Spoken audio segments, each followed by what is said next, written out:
तो दोस्तों आज हो गई है 8 मई और जो बड़ी खबरें हैं, मुख्य समाचार हैं, सामने निकल के आ रहे हैं। दोस्तों एक एक करके चलेंगे, सभी बड़ी अपडेट्स आप तक आके इसी वीडियो के माध्यम से पहुंचाएंगे।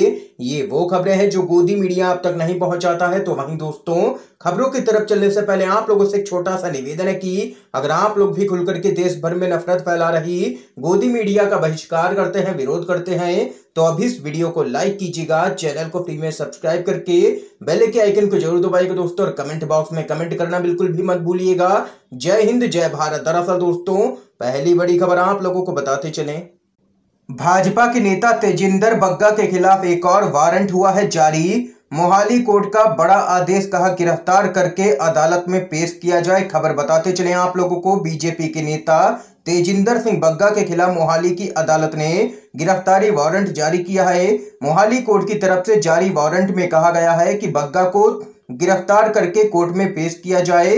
पुलिस को कोर्ट की तरफ से ये आदेश दे दिया गया है। मोहाली कोर्ट से अरेस्ट वारंट के बाद तेजिंदर पाल सिंह बग्गा अपने आवास से अपने वकील से राय लेने भी निकले हैं। जानकारी के मुताबिक पंजाब के मोहाली की कोर्ट ने दिल्ली बीजेपी के प्रवक्ता तेजिंदर पाल सिंह बग्गा के खिलाफ नया गिरफ्तारी वारंट जारी किया है। मोहाली के डिस्ट्रिक्ट मजिस्ट्रेट ने गिरफ्तारी वारंट जारी करते हुए पंजाब पुलिस की साइबर क्राइम ब्रांच से बग्गा को गिरफ्तार करने और कोर्ट में पेश करने के लिए कहा है। ये यहाँ पर तगड़ा झटका लगा है भाजपा के नेता तेजिंदर सिंह बग्गा को। एक और बड़ी खबर आ रही है, सामने जान लेते हैं।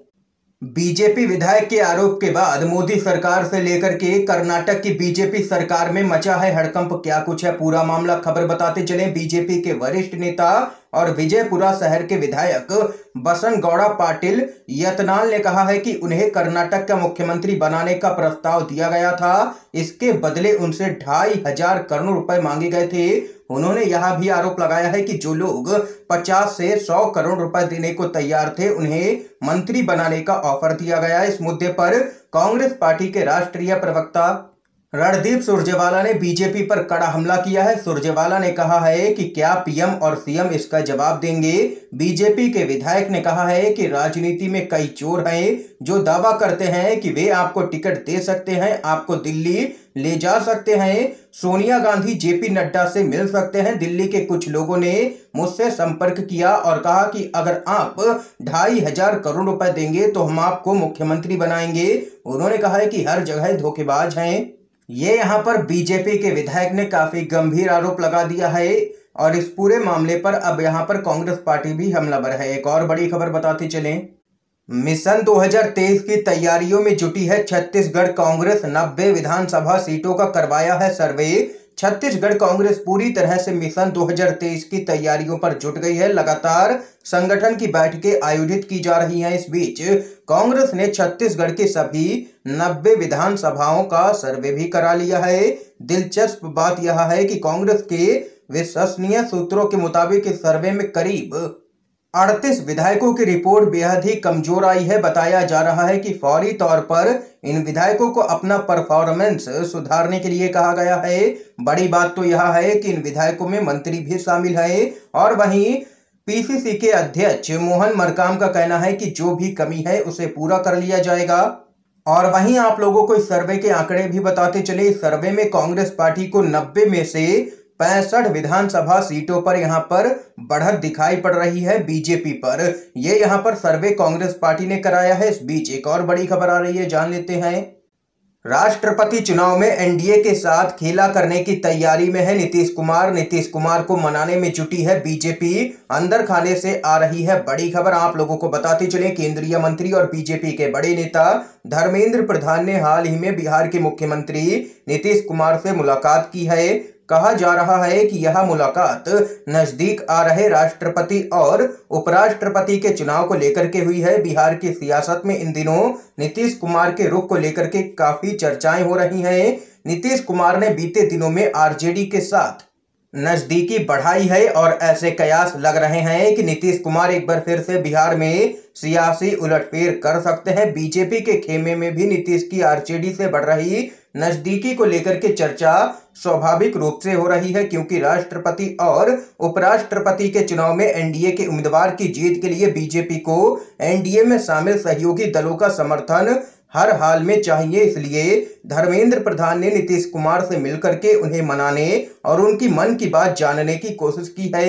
दरअसल दोस्तों आप लोगों को बताते चलें, अगर नीतीश कुमार का पुराना रिकॉर्ड आप लोग उठा करके देखिए तो कई आंकड़े आप लोगों के सामने आ जाएंगे, जिसके बाद यहां पर भाजपा के खेमे में हड़कंप मचा हुआ है। आप लोगों को बताते चलें, बीजेपी इस बात को भी जानती है कि साल 2012 में नीतीश कुमार ने राष्ट्रपति के चुनाव में एनडीए के उम्मीदवार का समर्थन नहीं किया था, जबकि इस वक्त वह एनडीए में ही थे। और वहीं आप लोगों को बताते चलें, इसी तरह 2017 में जब वह आरजेडी और कांग्रेस के साथ मिलकर के बिहार में महागठबंधन की सरकार चला रहे थे तो उन्होंने एनडीए के उम्मीदवार रामनाथ कोविंद का समर्थन किया था, जबकि तब विपक्ष की उम्मीदवार मीरा कुमारी थी। यानी कि नीतीश कुमार का रिकॉर्ड है कि वह जिसके भी साथ गठबंधन में होते हैं उसका राष्ट्रपति चुनाव में बिल्कुल भी समर्थन नहीं करते हैं, जिसके बाद भाजपा के अंदर हड़कंप मचा हुआ है। और अगर नीतीश कुमार ने यहां पर सीधे तौर पर एनडीए को अपना समर्थन नहीं दिया तो भाजपा के लिए एक तगड़ा झटका होगा। दोस्तों एक और बड़ी खबर इस बीच बताते चलें,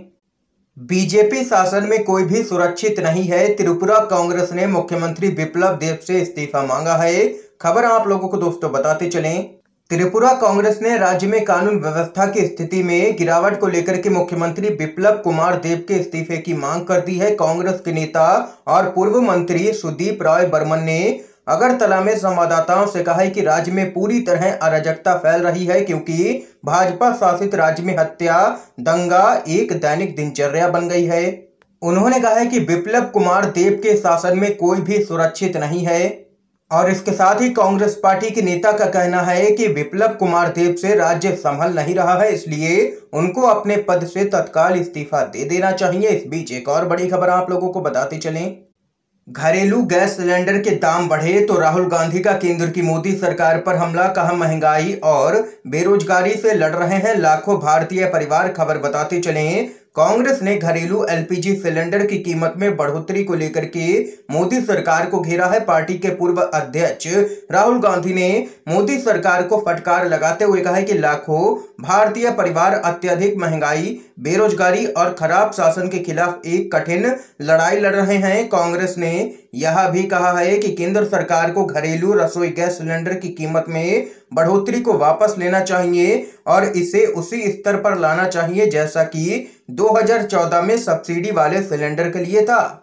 इसके साथ ही राहुल गांधी ने आरोप लगाया है कि नरेंद्र मोदी सरकार ने आम आदमी की सुरक्षा के लिए कांग्रेस के द्वारा लागू सभी सुरक्षा उपाय हटा दिए हैं। ये यहाँ पर राहुल गांधी ने बढ़ती हुई महंगाई के मुद्दे पर घेरा है मोदी सरकार को। एक और बड़ी खबर बताते चलें, ज्ञानवापी मस्जिद विवाद पर बोले हैं असदुद्दीन ओवैसी, कहा 1990 का माहौल बनाना चाहती है बीजेपी। खबर बताते चलें, वाराणसी के ज्ञानवापी मस्जिद में सर्वे को लेकर के बहस जारी है। इस बीच एआईएमआईएम के मुखिया असदुद्दीन ओवैसी ने भी इस मामले पर एक बड़ा बयान दे दिया है, जिसमें उन्होंने कहा है कि बीजेपी नफरत की राजनीति करती है।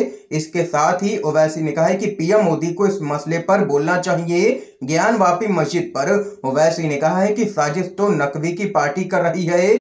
उनकी सरकार को कोर्ट को 1991 के संसद के फैसले के बारे में बताना चाहिए था, लेकिन आप नफरत की राजनीति करते हैं इसलिए खामोश हैं। इस मसले को बीजेपी तूल दे रही है।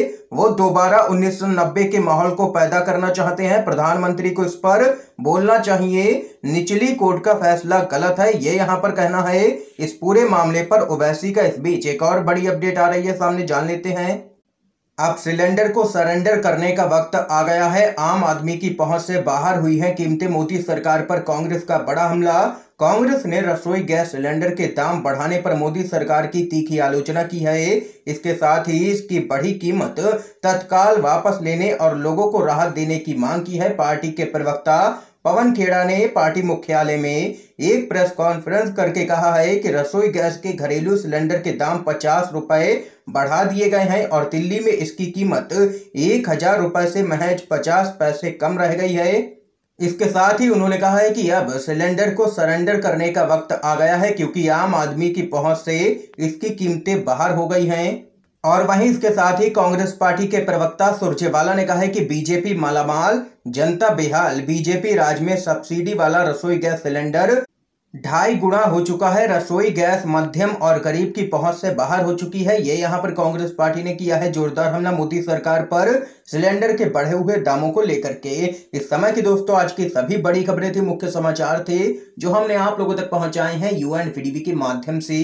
अगर आप लोगों को ये वीडियो पसंद आया हो तो इस वीडियो को लाइक कीजिएगा, ज्यादा से ज्यादा इस वीडियो को शेयर कीजिएगा ताकि आप सभी के दोस्त भी मुख्य समाचारों को जान सकें। वीडियो देखने के लिए आप सभी दोस्तों का बहुत बहुत धन्यवाद।